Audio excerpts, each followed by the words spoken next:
de arriba, que tenían más utilidades, más ganancias, no pagaban.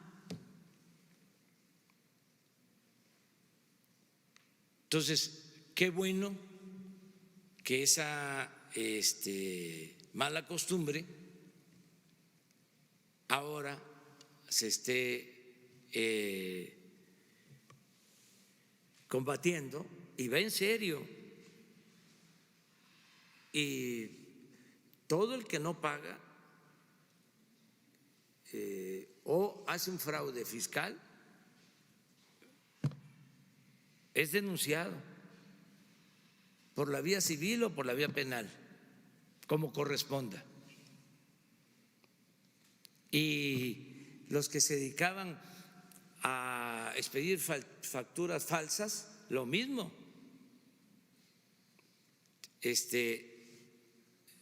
No hay tolerancia. ¿Cómo decidimos acabar con el robo de combustible, con el huachicol? Y vamos a mantener el huachicol de los que no pagan impuestos. Incluso las cantidades son mayores. Pues les comentaba, 15 deben 50,000 millones. 15, 50,000. No estamos hablando de todos, de los grandes contribuyentes. Qué bueno que este tema ya se está ventilando, porque ya se está logrando cobrar. Ayer les decía yo que ya habían compromisos de pago de esos 50,000 millones, ya había el compromiso de que van a pagar 15,000, pero ayer en el SAT habían reuniones de otros grandes contribuyentes, se está hablando con todos, incluso antes de presentar las denuncias formales, porque también todo tiene su tiempo, ni modo que vamos a estar esperando sin proceder legalmente, incumpliríamos, ¿no?, con nuestra responsabilidad, pero sí se está corriendo la atención de decirles, aquí está esto, hay esta posibilidad de arreglo en el marco de la ley, y los que dicen, eso también es importante que yo lo manifieste, porque hay quienes dicen, bueno, nos vamos al pleito y va a tardar 100 años,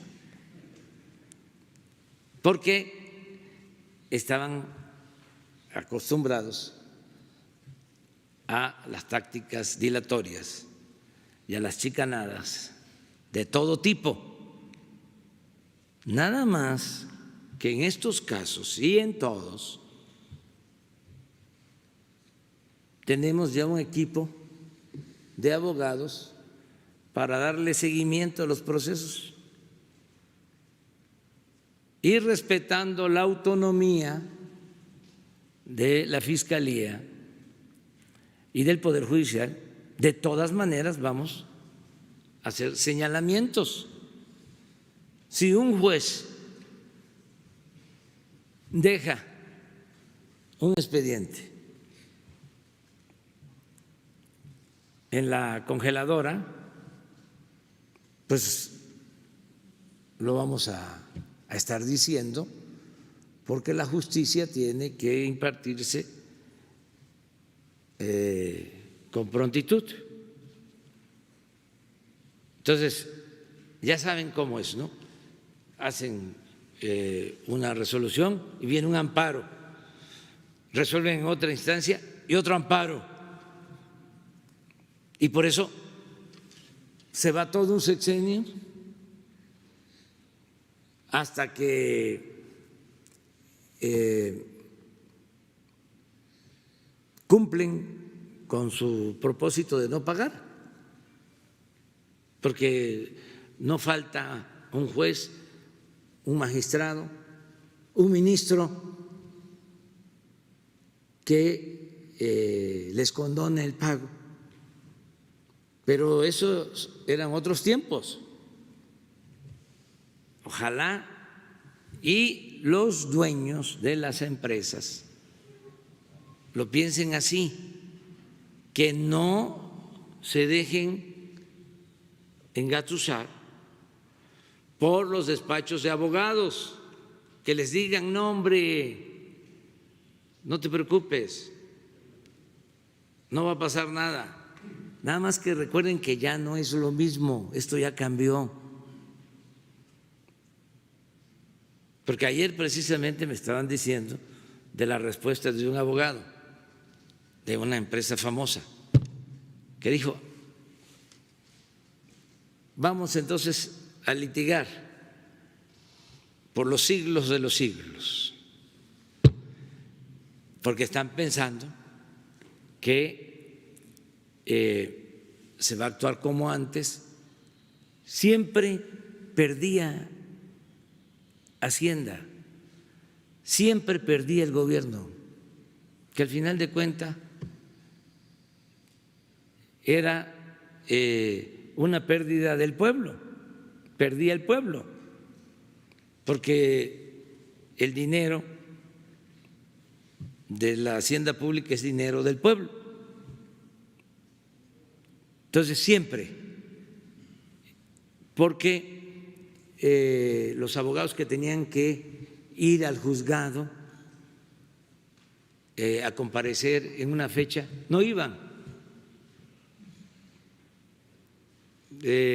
o no contestaban un oficio, no seguían el procedimiento. Entonces, ahora no, también informo, ya se tiene un equipo de expertos para dar seguimiento a todos estos asuntos, y no es actuar de ninguna manera en forma arbitraria, es que haya justicia. Es que no es posible que una gente que vive al día ahora esté sacrificándose. Esto que vimos ayer, los pequeños empresarios que con mucho esfuerzo, con sacrificio, a pesar de que se les cayeron las ventas, mantienen a sus trabajadores, no los despiden. Y los grandes no solo despiden, sino no pagan impuestos. Y quieren además que siga la misma política de condonación de impuestos. Qué bien que ya se está creando una conciencia nueva, y no generalizar, porque no son todos los empresarios mexicanos. Hay empresarios muy responsables. ¿Se acuerdan que cuando comenzó lo de la epidemia, muchos me hablaron de los grandes empresarios para decir: no voy a despedir a ningún trabajador, no les vamos a hacer descuentos, les vamos a pagar todo su sueldo, les vamos a mantener sus prestaciones? Esa es mi solidaridad, ese es mi compromiso. Entonces, hay muchos así. Les puedo dar el dato de los que se inscribieron. A ver, en mi carpeta, en marzo, hay una hoja que me mandó la directora del SAT sobre las inscripciones del año pasado y estas para pagar los impuestos. ¿Saben? Aquí está. ¿La pueden poner? De las declaraciones anuales de personas, para que vean el nivel de solidaridad. Por eso así, todo mi cariño para el pueblo. Y amor con amor se paga. Van a ver, estamos hablando de los momentos de crisis. Cuando decían, me pedían algunos, pospon, prorroga, que el pago de impuestos, 3 meses, 6 meses. Imagínense, hacemos eso, nos quedamos sin recursos para las necesidades básicas.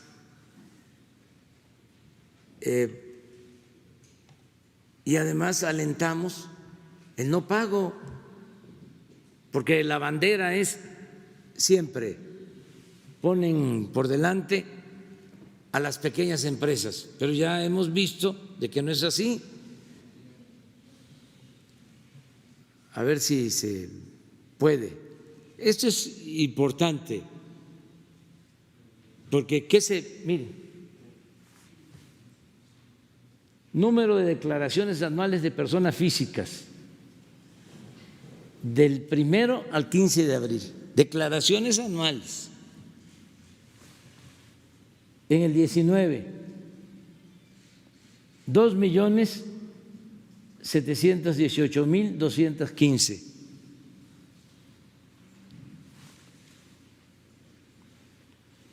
Ahora, 3.519.976. Incremento porcentual 29.5, casi el 30%, en plena crisis. Un aplauso al pueblo de México.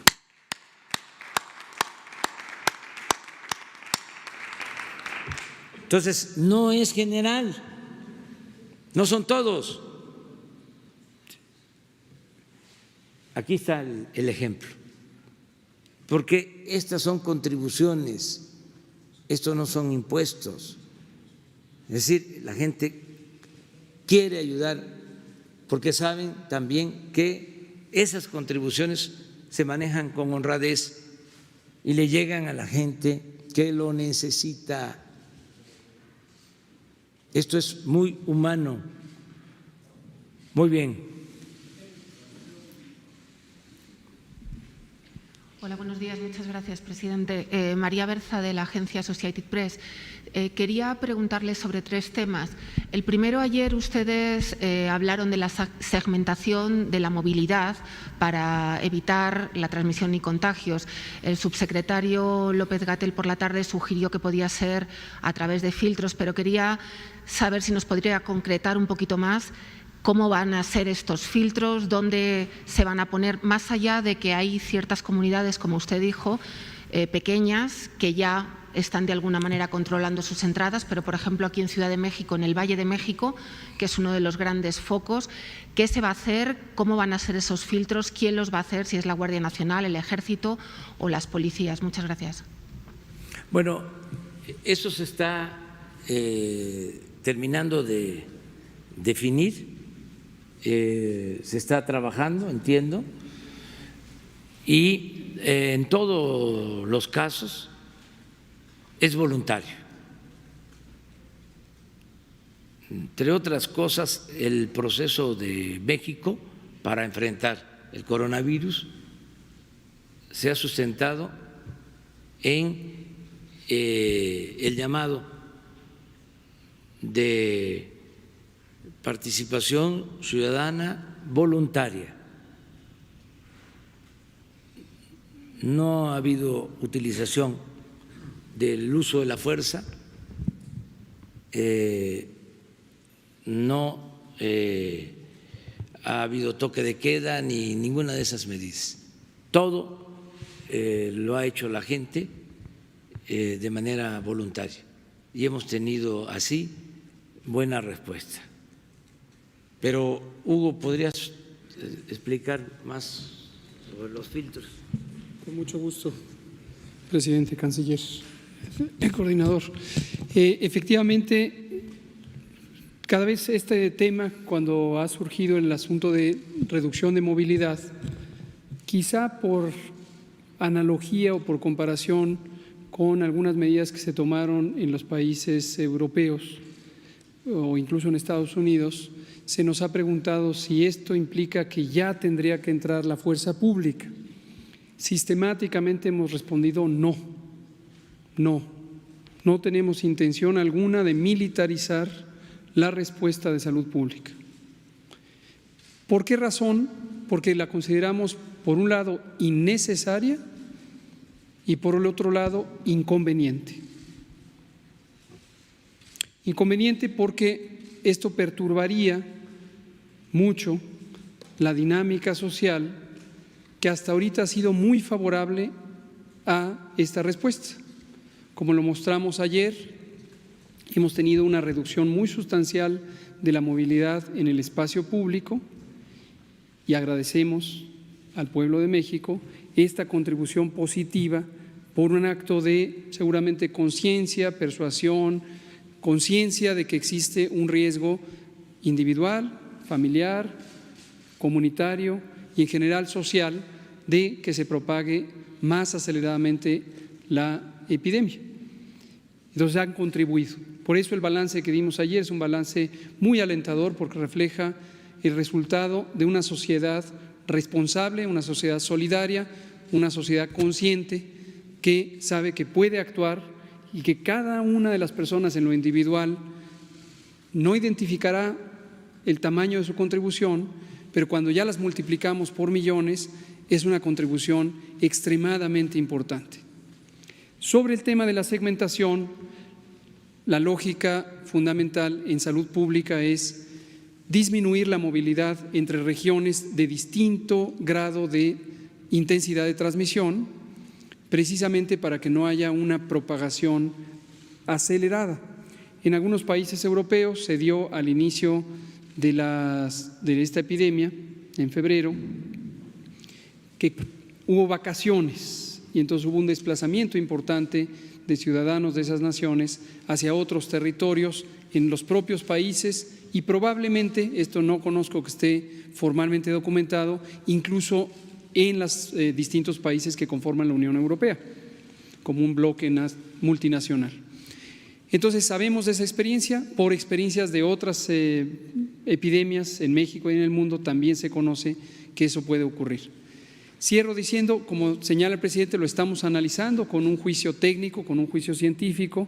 Una vez más vuelvo a agradecer al CONACYT y a su directora general y a todo su fabuloso equipo y la comunidad académica y científica de México, porque estamos utilizando varios elementos de visualización de los patrones de movilidad, pero además de análisis formales de las redes de conexión y dependencia en aspectos sociales y económicos. Se lo pongo con un ejemplo muy simple, las escuelas.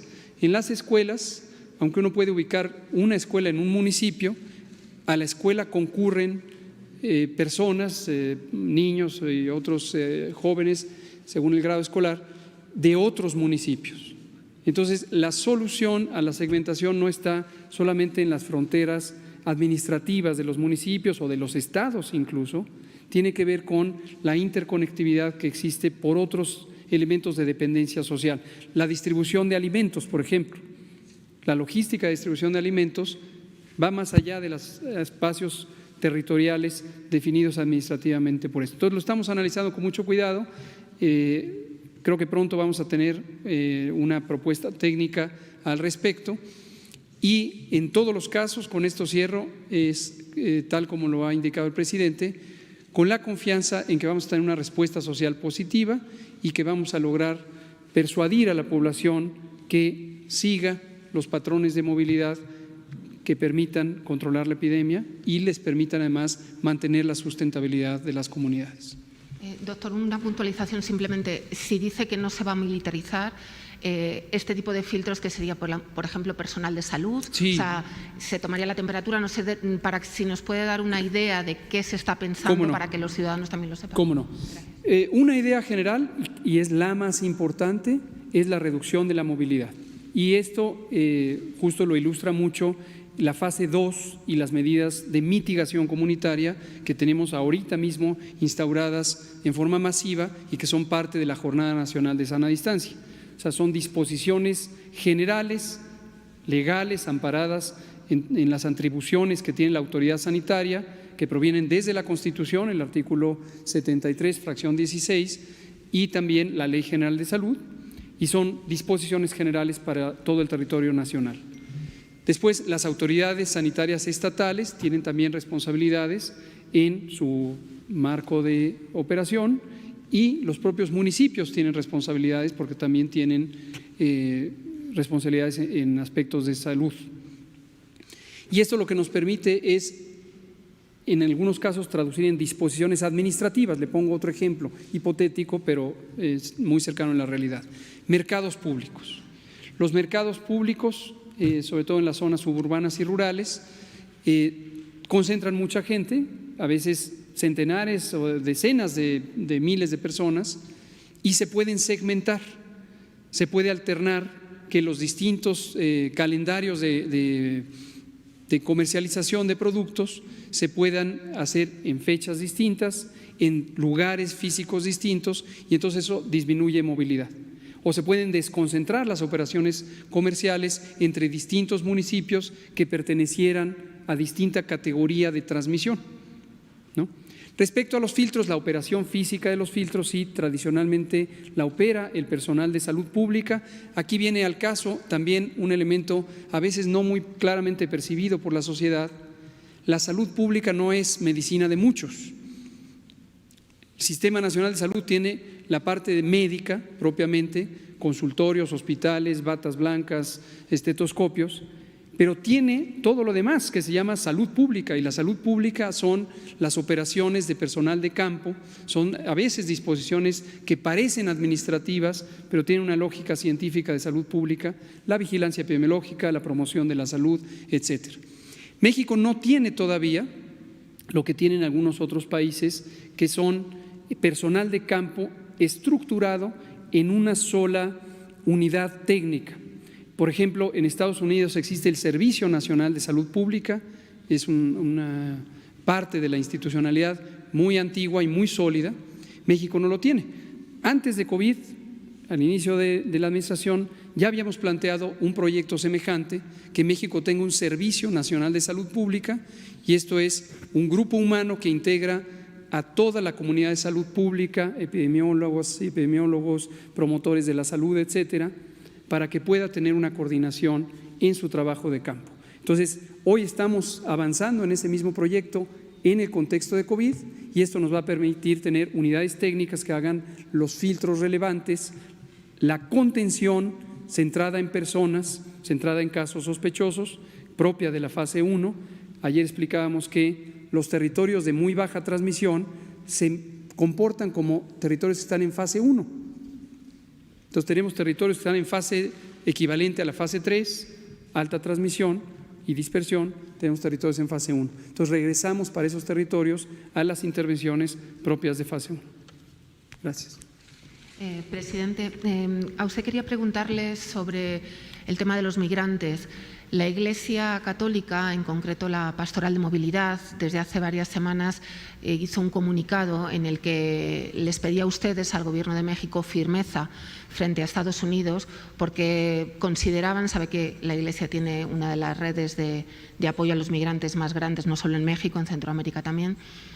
consideraba que no se estaban haciendo revisiones exhaustivas a los migrantes que eran deportados o que eran retornados, tanto mexicanos como centroamericanos, por la frontera norte de Estados Unidos. De hecho, Estados Unidos está deportando y devolviendo a personas contagiadas. Ayer se hizo público el caso de 44 guatemaltecos que dieron positivo al COVID y que venían desde Estados Unidos deportados. Entonces, quería preguntarle qué va a hacer México, si se van a reforzar esos controles que todo el mundo en la frontera dice que son insuficientes. La Iglesia incluso decía que de alguna manera se estaba exportando el coronavirus a las zonas más pobres de México. Ahí parece que la segmentación pues no funciona, porque los migrantes, los mexicanos, estaban siendo transportados a sus comunidades de origen, que muchas veces son sitios muy pobres. Podrían estar contagiados o no, no se sabe. Los centroamericanos estaban siendo trasladados a la frontera sur, también con esas mínimas controles de seguridad, como digo, según las personas que trabajan con los migrantes. Entonces, quería saber eso, si se va a seguir aceptando a migrantes sin controles de seguridad y, en segundo lugar, con los centroamericanos, si se va a seguir dejando a migrantes centroamericanos en la frontera sur de México. En ocasiones hemos documentado que han sido abandonados en sitios como el Ceibo, en el monte, sin saber a dónde ir, se han tenido que lanzar al monte a caminar con las fronteras de Guatemala cerradas. Entonces, esas dos preguntas. Gracias.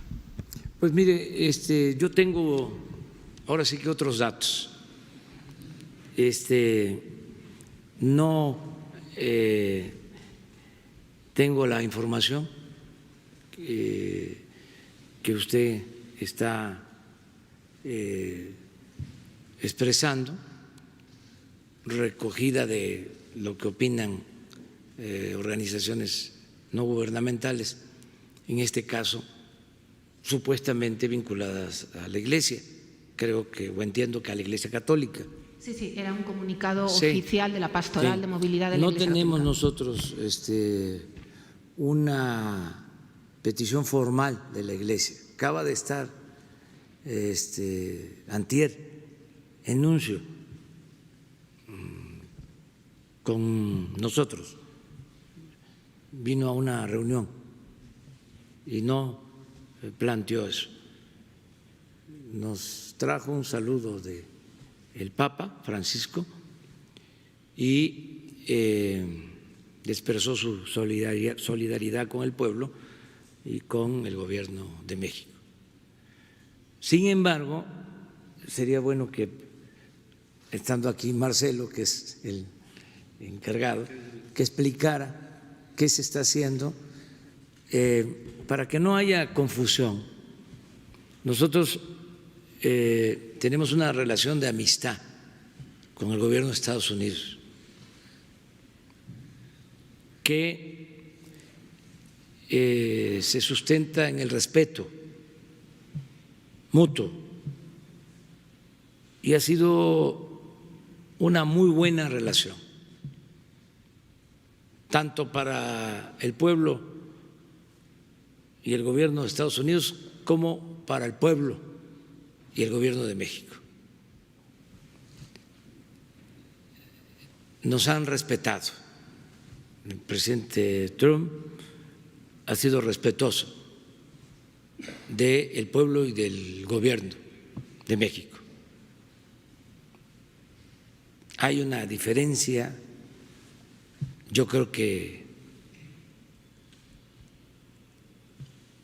de entendimiento colectivo, hay una percepción a partir de que existe una muy buena relación entre los gobiernos, de que ya no es lo mismo que pasaba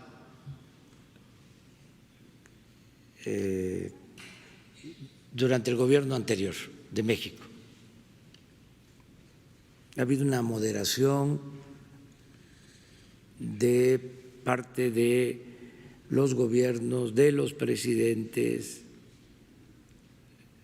No hay confrontación.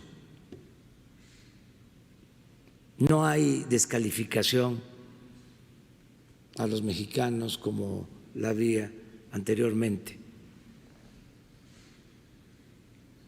o no la hay en la misma intensidad. Esto es público, es notorio. Al contrario, han habido gestos de solidaridad del gobierno de Estados Unidos hacia México. Esto último que sucedió con lo de la cuota petrolera, que Estados Unidos decide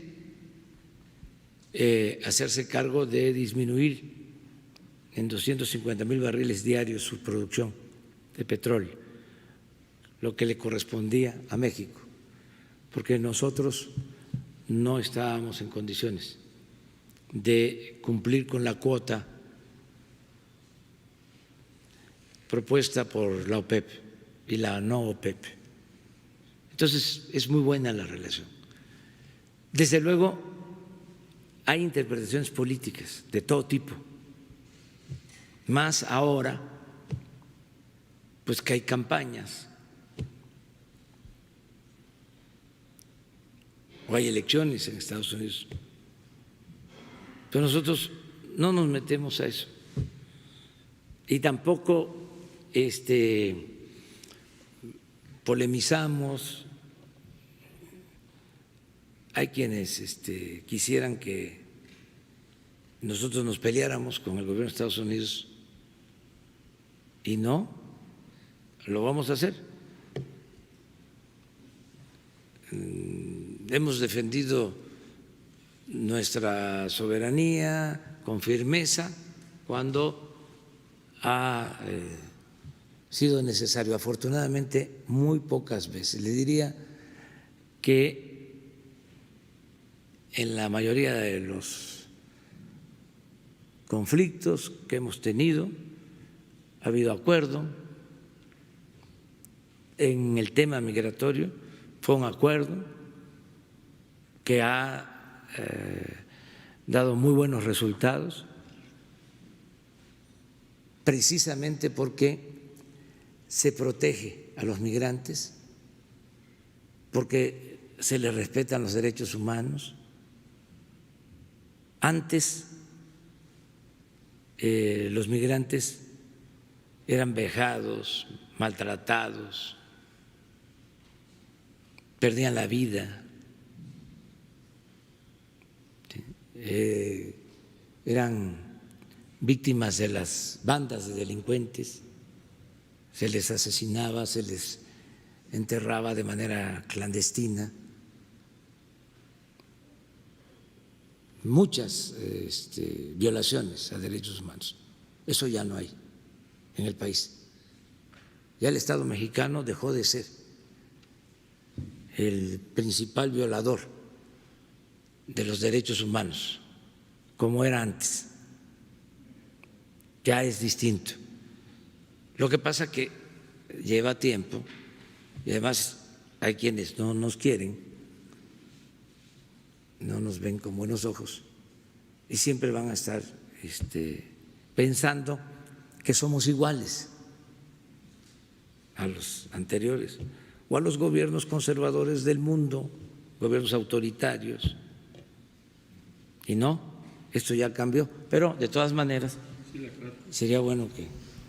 Sí, se nos puede concretar si se van a hacer más pruebas para evitar contagios. Gracias, señor presidente. Bueno, soy muy breve porque veo que hay muchas preguntas. Usted se refiere a una nota que salió de Associated Press que dice 44 migrantes que arribaron a Guatemala el lunes de esta semana tras ser deportados de Estados Unidos, ojo, de Estados Unidos, no tocaron territorio mexicano. Dieron positivo el jueves a COVID-19, dijo un oficial del gobierno a Associated Press. Se trata de 2 vuelos, uno con 106 migrantes guatemaltecos procedentes del Paso y otro vuelo con 76 desde Brownsville, desde Texas. En este segundo es donde se detectó a este grupo, entonces no han tocado territorio mexicano. Sí, sí. No tenemos eso. Segundo, respecto al flujo que tenemos en la frontera, Bueno, le podría dar los datos de ayer. El 72% son mexicanos repatriados, no centroamericanos. Y eso equivale más o menos a 325. Hasta el día de hoy se hacen todas las diferentes tipos de filtros sanitarios con las normas que la Secretaría de Salud ha emitido. Solamente hemos encontrado uno que estaba en un albergue de la iglesia en Nuevo Laredo y hemos estado trabajando muy cerca de la Iglesia Católica con sus diferentes redes, no de ahora, desde que empezó el gobierno, y así lo seguiremos haciendo. Y no se colocan centroamericanos en medio de ningún lado en el sur del país, eso no lo estamos haciendo. Sí estamos accediendo y facilitando su regreso a sus países cuando sus países lo aceptan y el migrante lo acepta. ¿Por qué está pasando esto? Desde que apareció el COVID-19 hay una reducción del flujo muy drástica. Diría yo que los flujos migratorios que tenemos al sur y al norte son muy bajos respecto a lo que habitualmente son, por una razón explicable, que es la situación sanitaria que tenemos. Y sí hay personas que nos piden apoyo, sobre todo por vía aérea, para regresar a sus países. Y cuando su país lo acepta, nosotros lo facilitamos, si no, pues no lo hacemos. Gracias. En el CEIBO en concreto, canciller, documentamos nosotros estos al menos dos camiones, llegaron al CEIBO, concretamente entrevistamos a varios migrantes, varias mujeres que iban con niños ahí, o sea, ese caso no sé si era una excepción o no, pero esto fue a mediados de marzo y allí les dejaron, Puedo revisar ese caso con mucho gusto, pero gracias. Que yo sepa eso no se puede hacer y se está haciendo vía aérea. No vía terrestre, principalmente vía aérea. Por ejemplo, ayer hubo 2 vuelos. Entonces se necesita que se acredite por parte del país en cuestión, sea Honduras, El Salvador, Guatemala, tiene que dar su reconocimiento a la persona.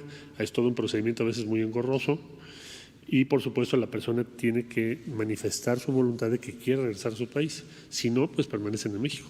Gracias. A ver, para. Una pregunta para usted y otra después para los señores funcionarios. Ayer usted tuvo una reunión con el titular del Banco de México, aquí en su despacho.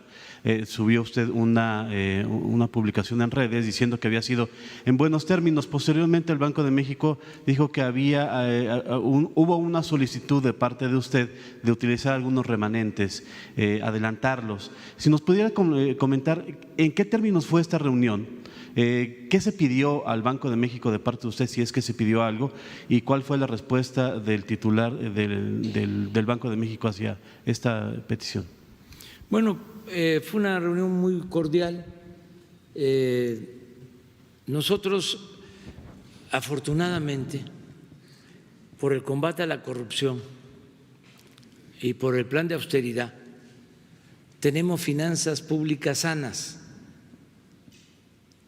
Hay dinero en caja, para decirlo de manera sencilla, entendible, coloquial. No tenemos, afortunadamente, necesidad de pedir créditos. Así como les mostré de que el pueblo nos está ayudando, la gente nos está ayudando, así también, aún con esta crisis, no se nos ha caído la recaudación. El reporte que tengo de recaudación de ayer, desde luego, es de enero a el día de ayer. Tenemos un 5% de incremento en la recaudación con relación al año pasado. Entonces, la conversación con el gobernador del Banco de México fue en términos muy amistosos. Sí vimos lo del fondo que se puede entregar al gobierno en abril del año próximo por la depreciación del peso. Eso está normado, está en la ley. Y existe todo un procedimiento que él explicó, lo cual implica que esos fondos, en el caso de que nos correspondan, se entregarían en abril del año próximo. Pero afortunadamente nosotros no vamos a utilizar créditos, tenemos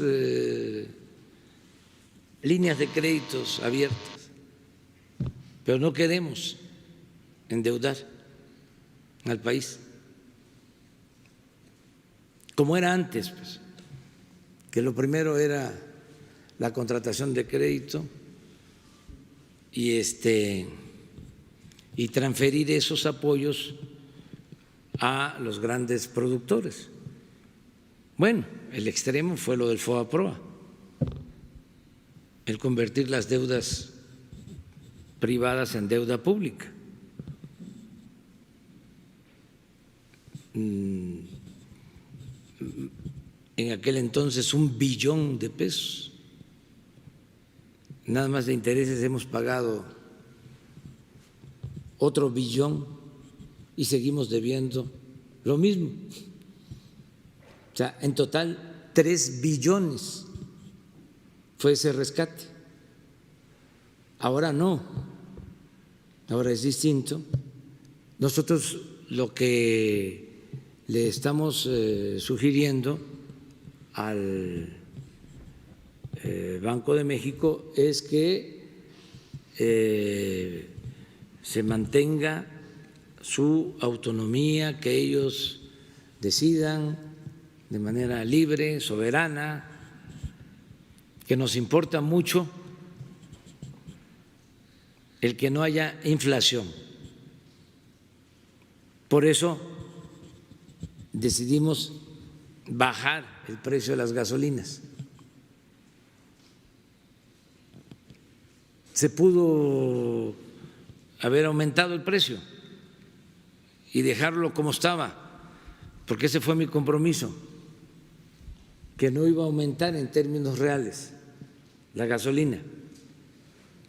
No dije va a bajar, se va a reducir. Dije no va a haber gasolinazos, porque ¿qué era lo que sucedía? Habían aumentos en el precio de las gasolinas constantemente. Entonces mi compromiso fue, se mantiene, no va a aumentar en términos reales, no bajar. Entonces ahora, por la circunstancia de que vale menos la gasolina que importamos, había la opción de decir, ante la emergencia por el coronavirus, vamos a establecer un impuesto especial. Lo hubiesen aprobado los empresarios y los legisladores, todos, para que la gasolina siga costando lo mismo. Y dijimos no, que baje, porque se ayuda a la economía del pueblo en estos momentos y además, algo que es muy importante, bajamos la inflación o controlamos la inflación, porque si no hay crecimiento, si tenemos despidos de trabajadores y además tenemos inflación, carestía de la vida, entonces sí, se complican las cosas. Y la inflación, eso hay que tenerlo muy claro, porque a veces así como dicen que tanto es tantito, más deuda, más deuda, más deuda, es normal, así lo hacen en otros países, todos se están endeudando porque ustedes no, así también dicen, ¿no? Un poquito más de inflación, no afecta, sí afecta, la inflación le afecta más a los pobres. Por eso se tiene que tener cuidado. Eso está demostrado, que si hay inflación le pega más a los pobres. Y ayer hubo la petición entonces de que se adelantaran los remanentes. ¿Se exploró al menos esa posibilidad? Sí, pero no hay, necesidad. ninguna posibilidad porque no lo permite la norma. Okay. Ayer también hubo una propuesta, más bien 70 propuestas de parte del Consejo Coordinador Empresarial para también hacer su parte como empresarios en la reactivación económica una vez que pase esta crisis. ¿Se ha platicado de ello con usted? ¿Ha sido parte de lo que se ha comentado cuando viene Carlos Salazar Lomelí a platicar con usted? ¿O todavía no le presentan a usted esa batería de propuestas que ayer hicieron pública los empresarios? No, no me la han presentado, pero nosotros ya tenemos el plan que se está preparando para iniciar la reactivación de la economía y consiste básicamente en destinar más fondos, más recursos en beneficio del pueblo. Es fortalecer todos los programas de bienestar, incluso adelantando los pagos. Lo segundo, ya van a ser 3 millones de créditos para pequeños negocios, de la economía formal y de la economía informal. Y eso en mayo. Vamos a bajar alrededor de 60,000 millones de pesos en mayo. Y lo tercero es la creación de empleos. En mayo, por ejemplo, se inicia la construcción del Tren Maya y vamos a entregar contratos para 5 tramos y cada tramo va a implicar crear 30,000 empleos. 150,000 empleos en el sureste. Y así ya tenemos definido nuestro plan. Y desde luego hay un paquete, lo dije en el informe, de proyectos que pueden financiarse con la participación de la iniciativa privada. Ese paquete de proyectos tiene que ver con el sector energético, con comunicaciones, y ya se elaboró todo este programa de inversión privada y lo va a entregar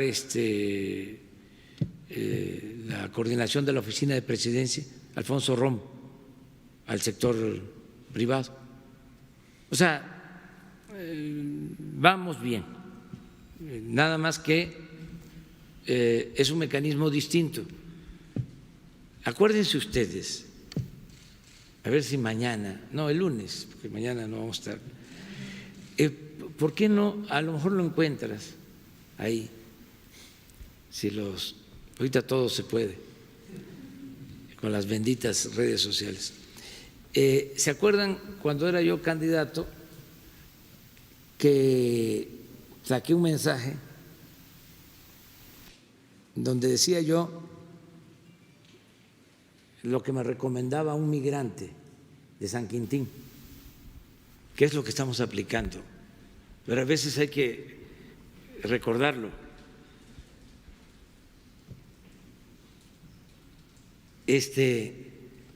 Antes había una relación muy estrecha, casi de contubernio, entre el poder económico y el poder político. Y la recomendación que me hizo el migrante en campaña me dijo, después de un acto, me buscó, me encontró y me dice: licenciado, así como el presidente Juárez separó al Estado de la Iglesia, porque a Dios lo que es de Dios y al César lo que es del César, ahora lo que se necesita es separar al poder económico del poder político. Esa es la transformación, para que el gobierno represente a todos, a ricos y a pobres. Entonces, claro que somos respetuosos de la representación empresarial, pero también de la representación sindical, también de la representación de las iglesias, también de los agnósticos, de los ateos, de los no creyentes. También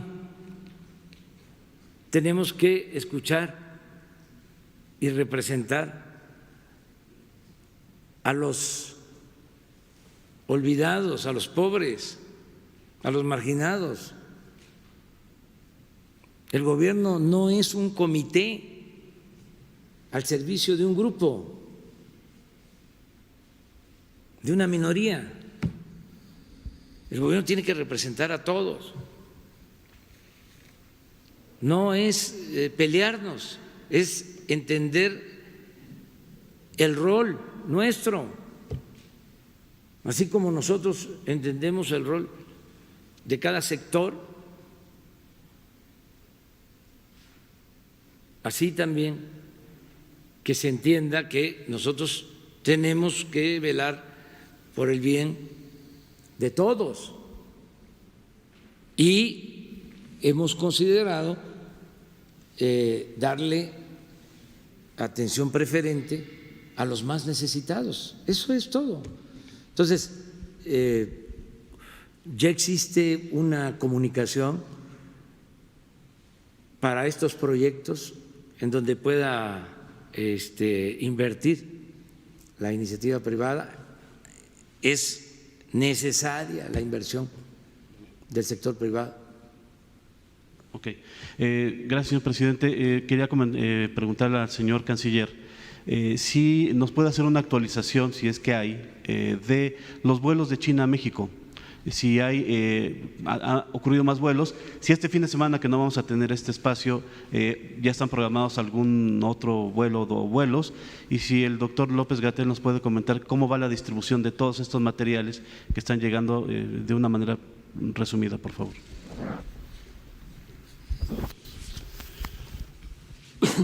Con mucho gusto. Como decía yo, es un puente aéreo. Tenemos previsto más de 20 vuelos. Reitero nuestra gratitud al Gobierno de la República Popular China. Hay 3 procesos en los que ha participado directamente el Gobierno. Primero, nos determinó una empresa a la cual hacemos todos los pedidos. Segundo, esa empresa localiza los bienes y nos propone, no a nosotros, al INSABI o a las instituciones los diferentes tipos de productos y ya se decide si sí son esos los que se van a comprar. Ese es el primero. El segundo es la certificación de lo que se compra. Todo lo que estamos trayendo a México pasa por certificación de la autoridad, en este caso la autoridad china. Y tercer proceso es el transporte, que implica una serie de complicaciones. El día sábado, hoy sale el vuelo México hacia Shanghái, de hecho está despegando ahorita, despegó a las 7 de la mañana, y llega el día de mañana a las 9:30 de la noche. Tenemos otro vuelo para sale mañana y llega el domingo, que vendrían siendo los vuelos 3 y 4. Y el vuelo 5 estará llegando a México el día martes, principalmente con equipo, ventiladores, que son necesarios para la estrategia que se ha diseñado para hacer frente al COVID-19. Con mucho gusto te doy los detalles de lo que viene el día de mañana. Si me das un segundito y aquí lo tengo. Incluso lo voy a mandar por si lo quieren tener. Entonces, en el vuelo de mañana vienen 250,000 caretas protectoras que pidió el sector salud, que van para proteger al personal médico. El día 19 de abril vienen 3 millones de mascarillas quirúrgicas y 60,000 goggles, que también se utilizan y son para la protección de los trabajadores de la salud. Y como ya dije, el del día martes principalmente son ventiladores, son 200 ventiladores. Y enseguida lo ponemos ahí. A raíz de la llamada que tuvo hace 8 días el señor presidente López Obrador con el presidente Xi Jinping, se aceleraron estos procesos porque los ventiladores estaban previstos para una etapa más adelante, pero como los necesitamos ahora, pues van a llegar el día martes. Esa es la situación.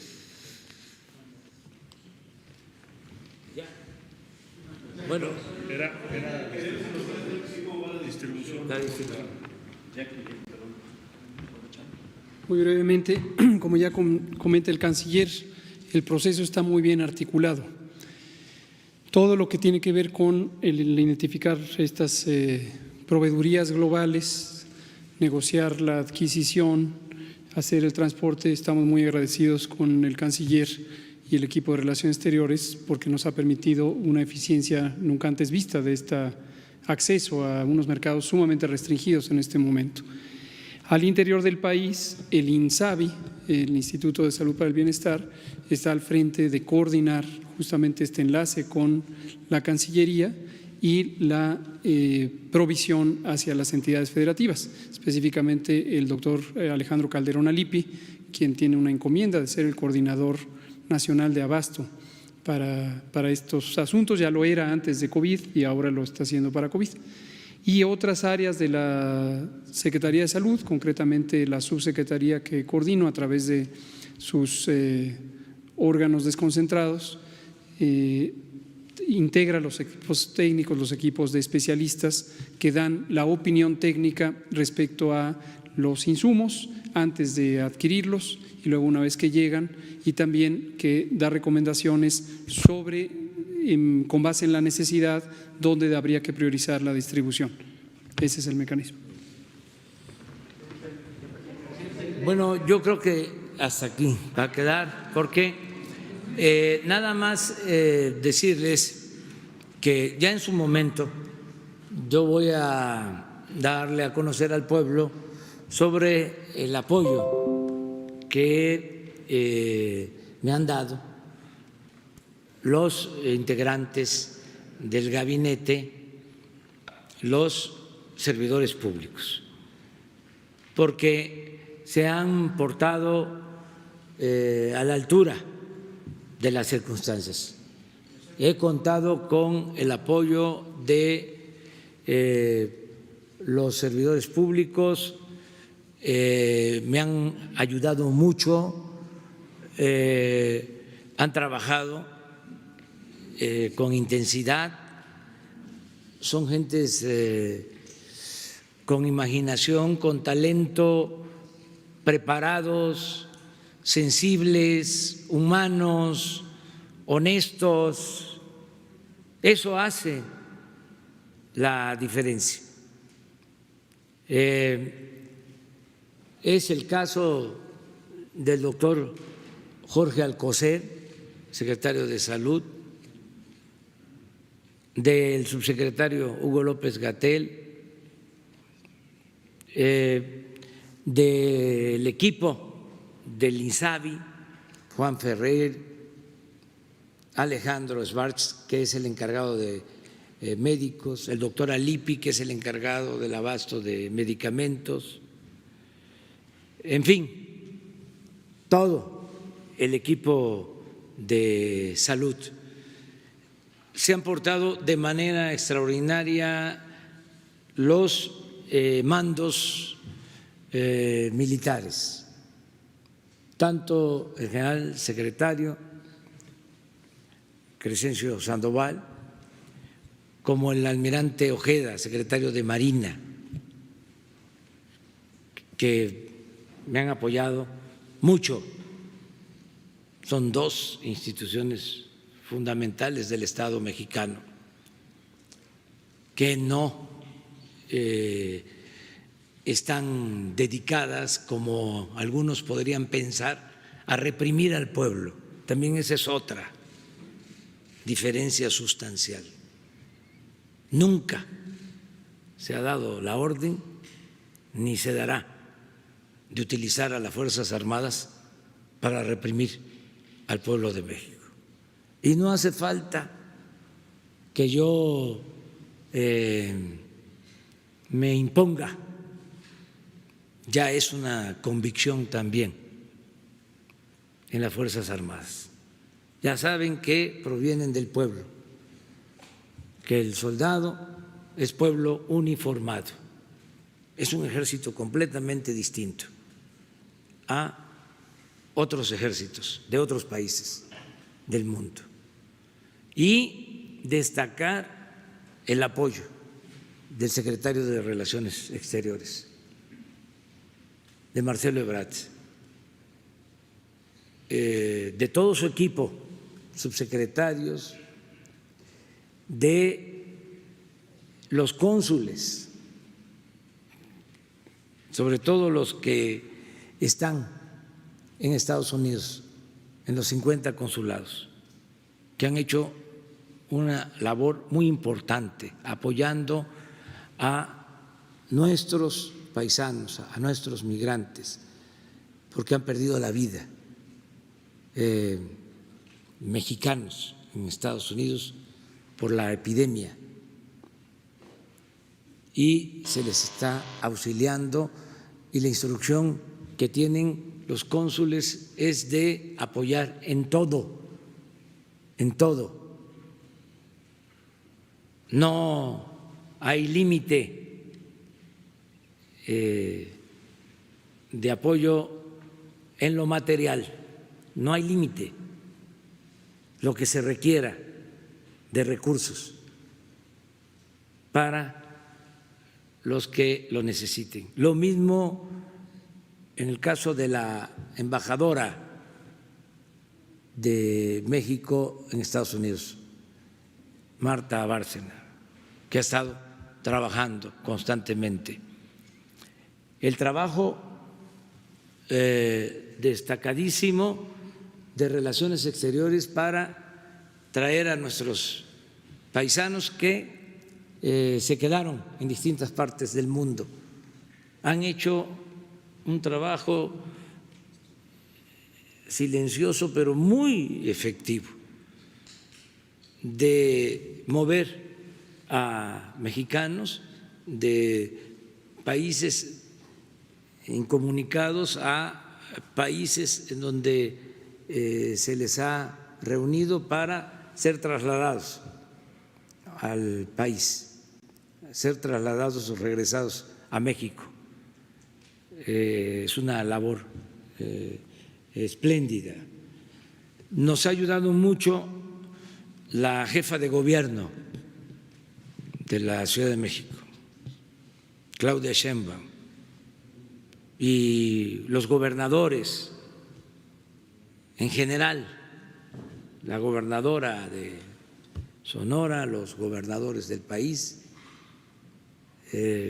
todos estamos trabajando de manera conjunta. Ya en su momento vamos también a hacer los reconocimientos merecidos a los gobiernos extranjeros que nos han ayudado, que están actuando de manera solidaria con el pueblo y con el gobierno de México, sobre todo con el pueblo de México. Entonces, vamos hacia adelante, descansen este fin de semana, o levántense más tarde y acuéstense tarde.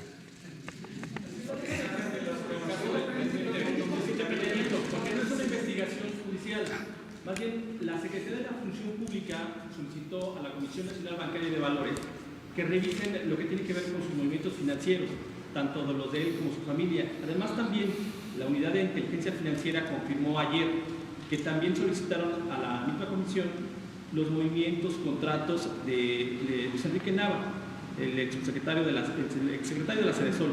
Entonces, ¿qué le han informado? ¿Qué están viendo en los movimientos bancarios o financieros del expresidente? Nada, no hay, eso es lo que acabo de decir, no hay investigación. Puede ser que alguien solicitó a la Oficina de Inteligencia Financiera que hiciera ese trámite ante la Comisión Nacional Bancaria, pero no es un asunto del gobierno federal, no es algo que corresponda al Poder Ejecutivo. Pero la Función Pública ya lo solicitó formalmente por un oficio. Pero no hay ninguna investigación abierta.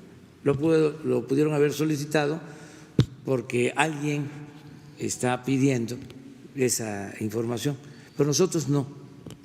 Yo fui muy claro desde el principio, pero lo dije en el momento que tomé posesión del gobierno. Como me gusta hablar, con toda claridad. A lo mejor el lunes vamos a transmitir el fragmento de lo que dije al respecto, porque sostengo lo mismo. Lo que pasa que se tenía también mal acostumbrada a la llamada sociedad política, no al pueblo, porque el pueblo es sabio, a lo espectacular, ¿no? Al circo, porque si no había circo, pues no había política. Así se concebían las cosas. Entonces, era un régimen corrupto donde había circo, ¿no? Y el que caía de la gracia, lo exhibían, era como el chivo expiatorio, y siempre era para decir, ya no va a haber corrupción. Y había más corrupción. Y se simulaba con eso, ¿no? Imagínense, hubo un tiempo en que llega un presidente después de un fraude, porque ya ni se habla de los fraudes, ya los analistas ya no hablan de cómo eran los fraudes en México. Me refiero a los fraudes electorales. Cómo era el relleno de urnas, el carrusel, la falsificación de las actas, la compra de votos. Bueno, después de un fraude, que hasta se quemaron las boletas, y un líder de la oposición subió a la tribuna a decir que se quemen esas boletas, ¿no?, de la oposición, cuando esa elección fraudulenta imponen, ¿no?, al presidente, y el presidente, para ganar legitimidad, porque eso se repite posteriormente, mete a la cárcel a líderes sindicales, a líderes empresariales. Pero resulta que ese gobierno que hizo todo ese espectáculo fue el que permitió el atraco más grande que se haya cometido en la historia de México. Y luego otro presidente que también llega por un fraude, lo mismo, para legitimarse, declara la guerra al crimen organizado, al narcotráfico, y nos deja un país con violencia, con muertos, desaparecidos, con todo esto que todavía estamos padeciendo. De nuevo, lo espectacular. Ese presidente, cuando declaró la guerra, se vistió hasta de militar. Ahí están las evidencias. Entonces, esa política ya no, nada de querer darle a tole con el dedo al pueblo, de engañar al pueblo, nada de demagogia, de politiquería. Es muy fácil agarrar un chivo expiatorio. No, lo que nos importa es acabar con la corrupción. Y tan nos importa, y lo estamos haciendo, que estamos resistiendo. Nunca, desde el tiempo del presidente Madero, se había atacado tanto a un gobierno como ahora. Nunca los medios de comunicación de México habían atacado tanto a un gobierno como lo están haciendo ahora. Como dicen en mi pueblo, por algo será. Bueno, nos vemos.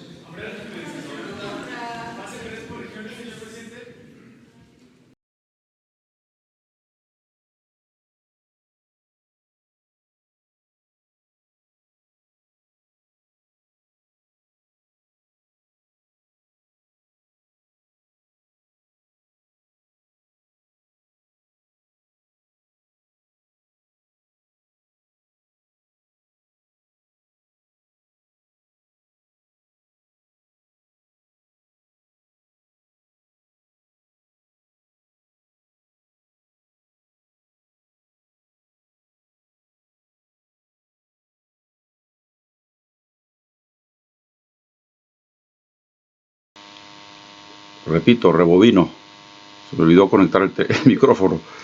Aquí tenemos algunos invitados especiales, bienvenidos.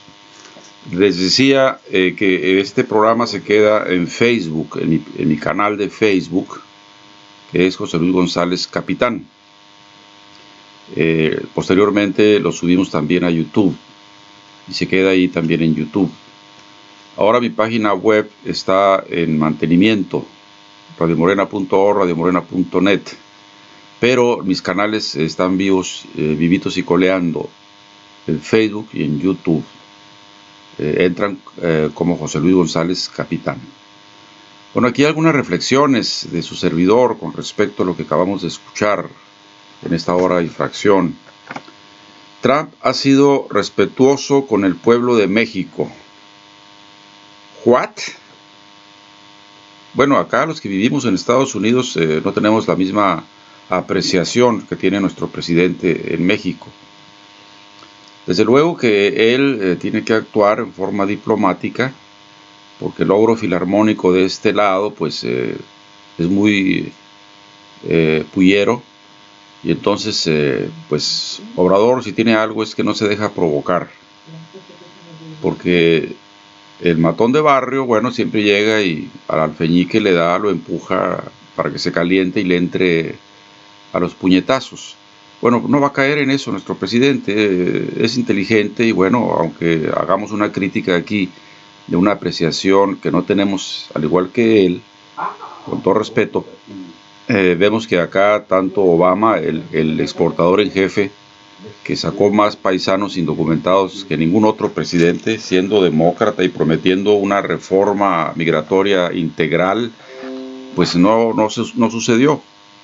Y en este caso de Obama tuvo el cinismo de decir en un meeting en Arizona que estaba sacando a tanta gente para que los republicanos que se oponían a la reforma migratoria, pues al ver que estaba cumpliendo con la ley de sacar al mayor número de...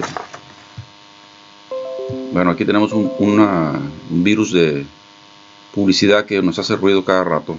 Hoy me voy a dedicar a eliminar los anuncios que me lleguen de una forma técnica. Bueno, pues que sacando la mayor parte de la gente que está indocumentada, la gente que no votaba por la reforma integral, iba a hacerlo. Iban a hacer una reforma integral. Pues ni hubo una reforma integral y sí sacó multitudes, separando familias. Y bueno, todos sabemos la tragedia de los hispanos, de los indocumentados acá. Bueno, aquí tengo un ataque de anuncios. Bueno, más pronto termino, porque esto enfada a la gente que me escucha, el ruidito de los anuncios. No hay confrontación, no hay descalificación, dice el presidente, o al menos no hay como había antes. ¿Sí? Da las gracias al presidente de Estados Unidos por apoyar a México en la decisión de no dejar de producir 300,000 barriles de petróleo. Se montó en su macho nuestro presidente y dijo: aquí nomás vamos a bajar 100,000 barriles al día. Y entonces el buenazo de acá del norte le dice: no te preocupes, vecino, yo voy a rebajarme de los 12 millones de barriles diarios que produce Estados Unidos, 250,000 barriles diarios, para que la cuota que le correspondía a México se cubra ante la OPEP Plus. No sé si yo estaba soñando o lo vi, que dijo después Trump que se las va a cobrar a México de una forma u otra. Bueno, como ya saben que es dependenciero. Lo extraño es que si yo lo vi y lo oí, pues no lo comentaron en las mañaneras, y mucho menos Obrador. En fin. Se habla pues también de que lo primero que se hacía antes al haber una crisis era pedir prestado al Fondo Monetario Internacional. Ya ve lo que dejó Macri allá en Argentina, 100 años de deuda pública por los préstamos de 50,000 millones de dólares del Fondo Monetario Internacional, y quería 100,000 millones de dólares. Bueno, tontos no son los del Fondo Monetario Internacional. Sabía que esto era para la rapiña, y que con esos 50,000 podían tener del cuello a la Argentina, ¿no? Para hacer lo que pues todos los que usan esas estratagemas para apoderarse de la riqueza de las naciones usan, con 50,000, una deuda de 100 años en Argentina, ¿no? Bien, Obrador no va a caer en ese garlito tampoco. No va a caer. se tiene dinero suficiente para salir del problema. Y bueno, está hablando de que se le pregunta que cómo va a empezar a resolver después de la pandemia, la crisis económica que se viene, no solamente en México, sino en el mundo.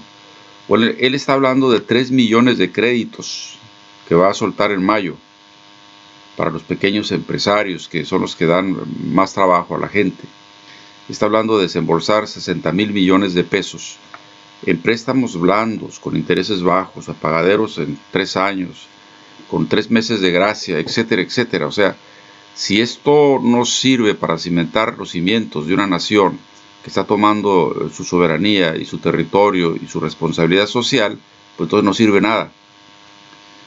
En mayo se crearán 150,000 nuevos empleos, porque en mayo se inicia la fabricación de la vía y demás del Tren Maya, que se va a operar en 5 tramos de 30,000 cada tramo de trabajadores, suman 150,000 empleados.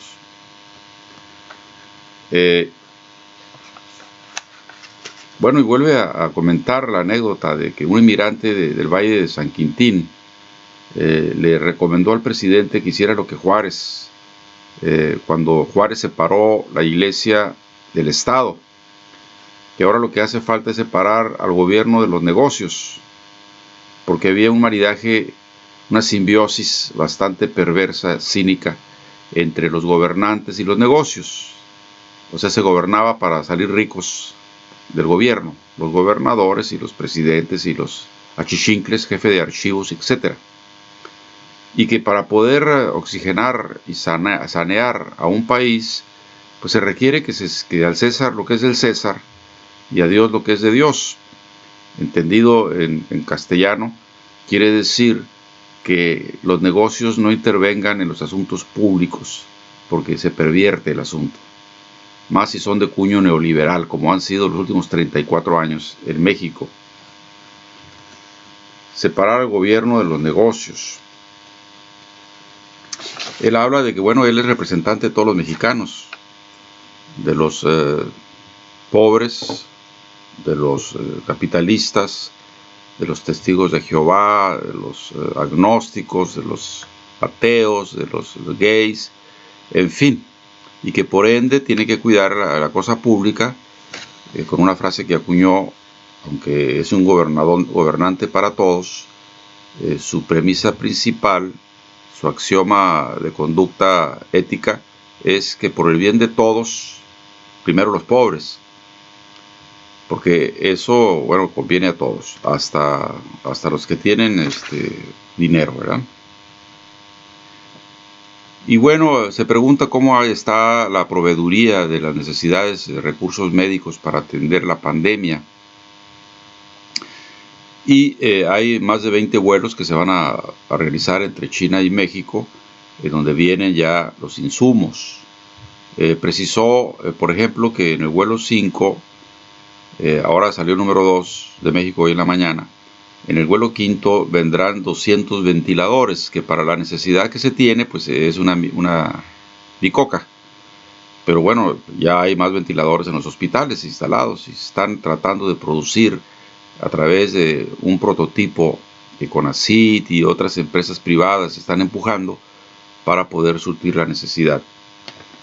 No se ha dicho nada de este buen vecino, entre comillas, al que Obrador le solicitó que se le venda algunos ventiladores y algunos otros implementos. Si no se ha dicho nada es que no ha respondido.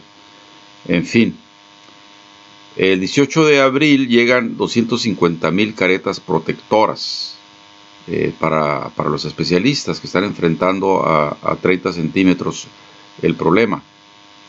El 19 de abril van a llegar 3 millones de mascarillas quirúrgicas y 30,000 googles. Luego me explican qué es eso. Y bueno, más o menos a grosso modo destaco estas cosas que apunté en el transcurso de la hora y fracción, porque nos levantamos una hora tarde. Esto deberíamos de transmitirlo a las 5 de la mañana de acá de Santa Ana, que son las 7 de la mañana en la Ciudad de México. pero bueno, tendríamos que tener cuidado aquí en el asunto de la casa, porque hay quien duerme y no hay que hacer mucho ruido. El caso es de que aquí se quedan.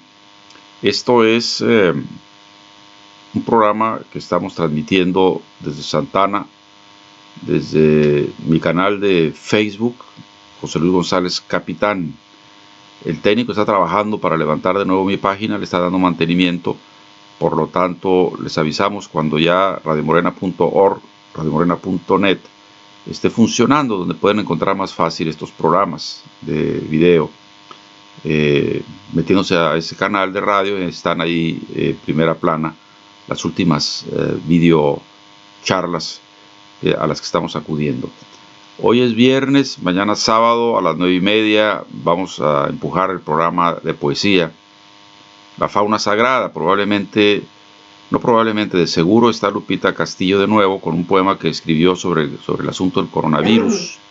Y nos vamos a aventurar, dependiendo del horario que sea allá en Perú, a una llamada a través de Messenger con la señora Monique Pineda, que está por allá, es su segunda o primera patria, luego Francia o al revés, y Estados Unidos vendrá en tercer lugar. Lo digo de una forma pues no constatada. Mañana le preguntamos cómo enumera sus 3 patrias.